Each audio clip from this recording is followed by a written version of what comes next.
Hey, you're a cool person. Today, we're just gonna be talking about this fish tank. If that doesn't sound interesting to you, I'm sorry, I'm just not a very interesting person to you then. But if you're all about fish tanks, then this fish tank is gonna be pretty interesting because people who have fish tanks, they know you gotta do them water changes. If you watch my channel, you know what happens to people who don't do their water changes.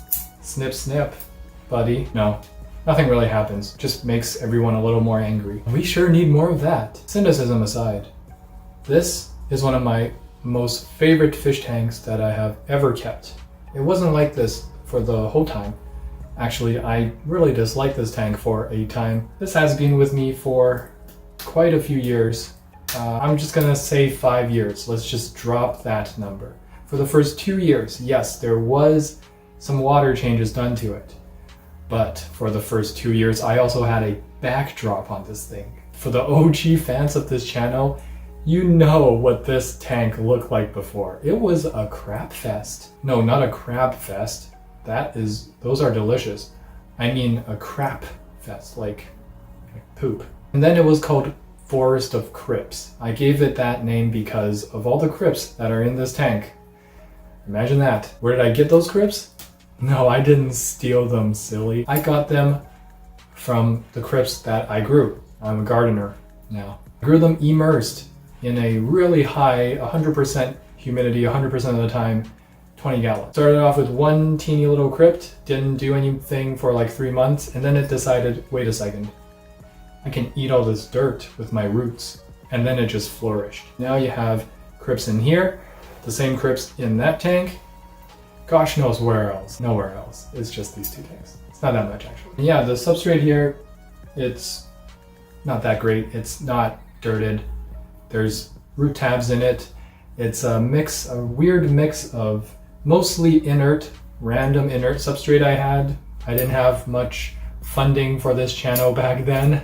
Thank you to the Patreons. Also, thank you for those of you who like this channel and my videos because you're pushing the algorithm. And in a way, you're my sponsors. You are all giving me a sponsorship by liking this video. And those of you who follow my Instagram, because that boosts my ego. Everyone needs an ego boost now and then. I think either I didn't have enough coffee or I had too much coffee. I'm in a weird mood. Anyway, the substrate, yeah. It's a mix of weird inert substrate and some 88 aqua soil. Nope, not the Amazonia aqua soil, the African 88 aqua soil. And it's just a little bit, whatever I had left from another scape. And then flourish root tabs, which I feel like I need to put in some more because I got some leaves that are going yellow here.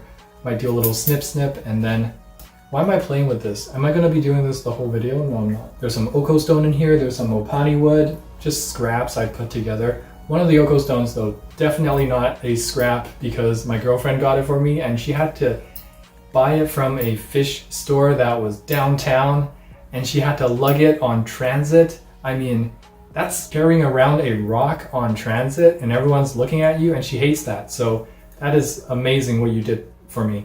And she's not that physically strong, so this rock she had to struggle with. I don't know if I'm complimenting her or dissing her right now, I'm sorry. But it's the truth. Whatever I'm doing, at least I'm saying the truth. Some ram's horns in here, a Nubius barteri that I've had for the whole 5 years I've had this tank. Same with the Java ferns in here, but they are not doing that well.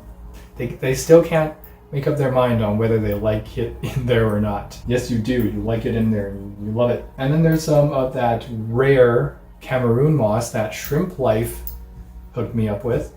I just decided to plop that in there because, you know, it's rare. I gotta spread it through my tanks, make sure at least one batch of it survives. It's doing pretty well in here. I think it might be doing the best in this tank. The lighting is very particular actually. Lighting is just a strip of LEDs that I took from one of the lids.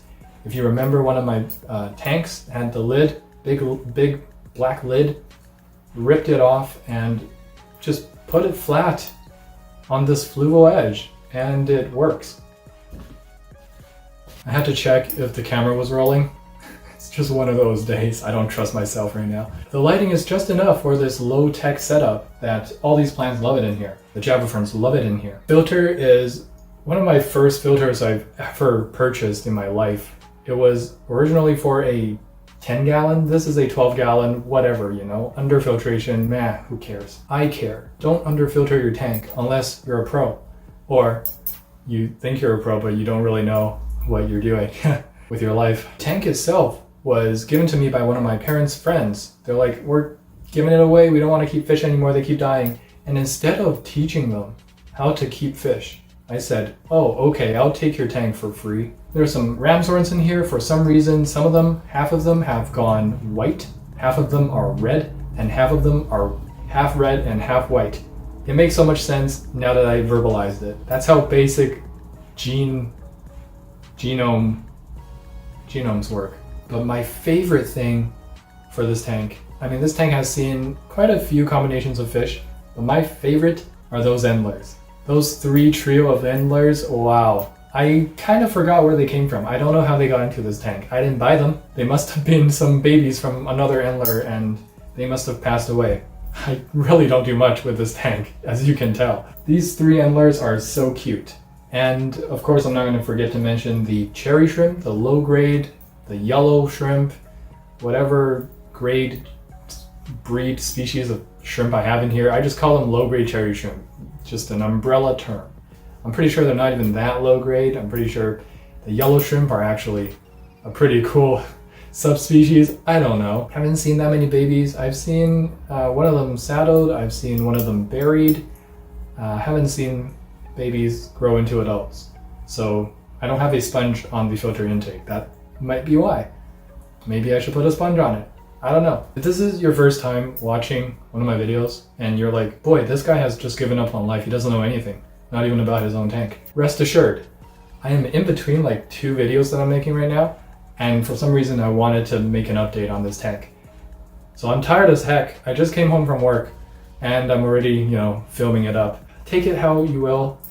This video is kind of a more like chillaxed sort of thing. If you guys like this, by the way, versus my higher energy videos, let me know in the comments below. So the main topic, the main thumbnail title, clickbait of this video. Haven't done a water change. Yep, I can personally guarantee you that I haven't done a water change for years on this. I'm tempted to say 3 years, but maybe 2 years, maybe even 1 year, but I don't plan on making any water changes anytime soon, so there's really not that much of a difference. The point is, this tank doesn't need any water changes. Why, you might be asking? It's because this tank is I wouldn't say perfect, but it is an example of a Walstad method. High number of plants, low number of fauna. Fauna meaning the snails, the shrimp, the endlers. Snails and shrimp, very low bioload. 3 endlers, not going to be too much bioload. The key there is 3 male endlers because then they don't go wild and breed to like 100. Because then the bioload will be too much. It won't be Walstad anymore. The only thing I still kind of regret is not putting in more nutrients in the substrate, and now I have to keep refertilizing with root tabs. Your boy ain't made of money, okay? Instead of root tabs, you could be getting McDonald's. Junior Chicken Squad, what up? For the vegans, I could be getting a Beyond Burger. Those are good. Basically, if you have a lot of plants and not that many fauna, that means the plants are able to actually put away all the waste and use it for itself from the fauna, so the poop and all the waste, and they get that waste and use it to grow. So they recycle everything. They are your water change. You don't need to do water changes. Once or twice a week, I fill this up a little bit. It takes 3 seconds. It's great. This is why it's one of my favorites. I get to enjoy looking at this anytime I want. I get to enjoy looking at my 3 little endler trio. What more can you ask for? This is just something about being sustainable, self-sustaining of a fish tank makes me happy. If it sounds like it'll make you happy, I suggest you try this too. It's not that hard. It actually is the easiest option out of all of it. CO2, medium tech, plastic plants. No, this is much easier. You literally don't do anything. There's nothing easier than that. Nothing easier than nothing. Right now, I don't know about when the video comes out, but right now I'm feeding them this Sarah Vipan. I have a bigger container, so this is like a container I use as a surrogate. I don't have to open the big container every time. Staple diet. Sometimes I feed bloodworms, but not very commonly. And I have Fluval shrimp granules. And this came up to me multivitamins. And this came to me from April's Aquarium. The owner there, really cool and chill dude. If you're in the area, definitely check them out. Just wanted me to try them and see how it works. It was on the house, so kudos. That's awesome. Thanks. And you can see that little guy just ripping off some of the algae. Ah, they even eat algae. What else can you ask for? Endlers for life. Now, the only other thing before I leave you guys is mentioning old tank syndrome. And in these sort of tanks where you're not doing water changes, old tank syndrome can kick in fast. I might do a video in the future, but I'm not going to get into it this video. Aquarium Co-op and a lot of other YouTube channels have covered this topic extensively, so a good place to start is searching up Aquarium Co-op old tank syndrome. You'll see a video of Corey explaining all about it. All you need to know is there already. Of course, if you want to see my lovely face explain it in my kind of style, you'll have to wait a little bit in the future. Hey, hope you guys enjoyed this weird... I'm sorry, I just hit the fish tank with my elbow. If you enjoyed this video, please give it a thumbs up and subscribe. There'll be more videos to come, and don't forget to get your hands wet.